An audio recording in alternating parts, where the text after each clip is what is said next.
It's time now for our business update with France 24's Brian Quinn. Hi, Brian. Hey. Now, you're going to start with what could be big news for the U.S. economy, with Congress getting set to pass the Biden administration's massive coronavirus rescue package. Yeah, that $1.9 trillion stimulus plan passed the Senate on Saturday. Tuesday sees it head back to the House of Representatives for a second vote expected by tomorrow. Some of the Senate's changes to the bill include the lowering of extended federal unemployment benefits from $400 down to $300 per week, a $15 per hour federal minimum wage, also failing to make the final cut, $1,400 checks for most Americans, and major relief for state and local governments, though still in the headline features. Democrats want that bill signed into law by March 14th, which is when current federal jobless benefits are set to expire. Treasury Secretary Janet Yellen says the administration is learning from the past as it tries to get the U.S. economy back on track. Here she is.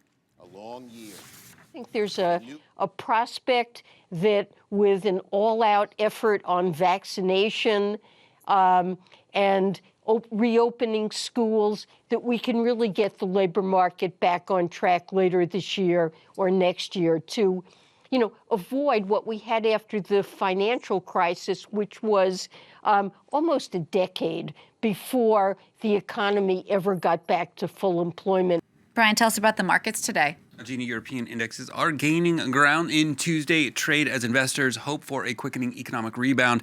Ebbing bond yields in the U.S. also helping to boost equities over here on the continent. London's FTSE 100 is around 0.7% in the green, while the CAC 40 here in Paris and the Frankfurt DAX are each up around 0.33%.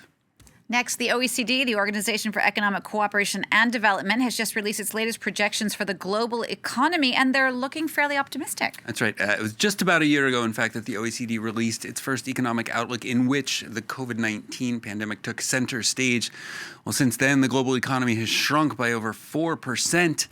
Their latest interim report, though, shows an improving picture, with global economic output predicted to grow by 5.5% in 2021 and 4% in 2022.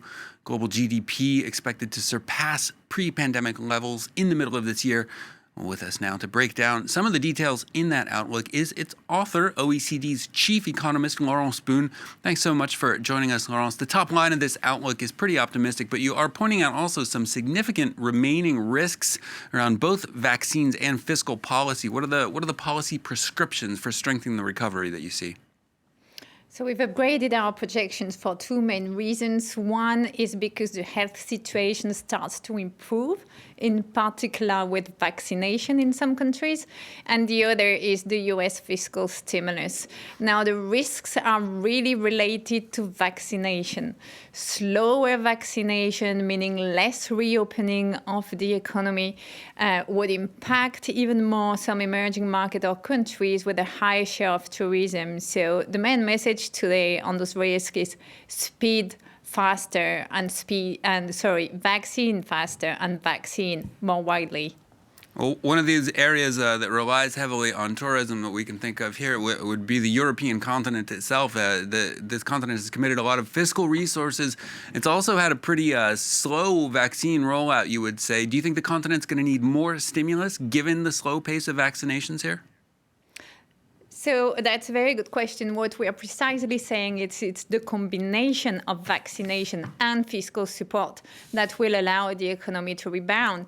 In Europe, the fiscal support has been tremendous. It's a huge progress on the financial crisis, but vaccination is far too slow. And there is no point, piling additional fiscal stimulus if there is not enough vaccination to reopen the economy.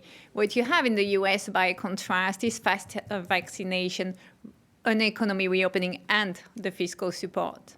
Indeed. Well, speaking of the U.S., as we've both been talking about that fiscal stimulus on the agenda in the House of Representatives coming up in the next day or two, your estimations for the effect of that $1.9 trillion stimulus plan is not just limited to the U.S. It talks about the effect that it would have on global demand. What can you tell us about that? So it's, I think one thing important to keep in mind is it's $1.9 trillion on top of the $900 billion that were decided in December. So it's massive. It's raising our US projections from 3.2% we had in December to 6.5% this year. It's very big. It has huge spillover on the world because obviously there will be increased demand for non-US product that could raise the global output by a full percentage point, and even Europe by 0.5 percentage point. Well, let's talk for a second about divergence in potential results that you've gone into in this report. Divergence in results not just geographically, but also potentially sector by sector. What, in your opinion, are some of the countries and industries that remain most at risk? So, having some sectors closed is not normal for an economy. That's not a normal economic crisis. It's really the result of this pandemic. So the sectors that are closed are the one that involves physical interaction, where physical distancing is tough. So that's hospitality, it's tourism, it's large event, it's personal services, many of those. And obviously, the larger the share of those sectors in your economy, like for example, tourism in Spain, and the higher the hit to the global economy. And it's the same at the global scale. We're seeing emerging market economies with high share of tourism, like Indonesia, being hit harder than others. Last question here. Inflation fears have been a big driver in equities markets, especially in recent days. How do you see inflation as a looming risk or not? And what should central banks be doing at this time?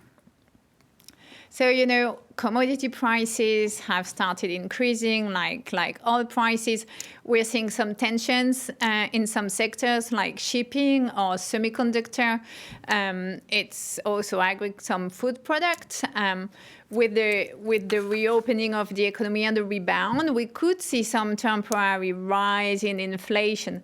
But as long as there's a lot of slack in the labor market, this will likely be temporary, and the central banks have always looked through temporary increases. So markets are adjusting. It's normal, and sometimes it comes with a little volatility. All right, that's Laurence Boone, Chief Economist at the OECD. Thank you so much for being with us here on France 24 today. Jeannie, that wraps it up for business. I'll hand it back to you. Okay, thank you so much for that, Brian Quinn, there with our look at business today. Now, coming up in the next half hour, I'm sure all of you have coronavirus fatigue. I know that's my case some of the time. Well, how about a little cuddle coming up in the press review? A cuddle from a cow. Stay with us.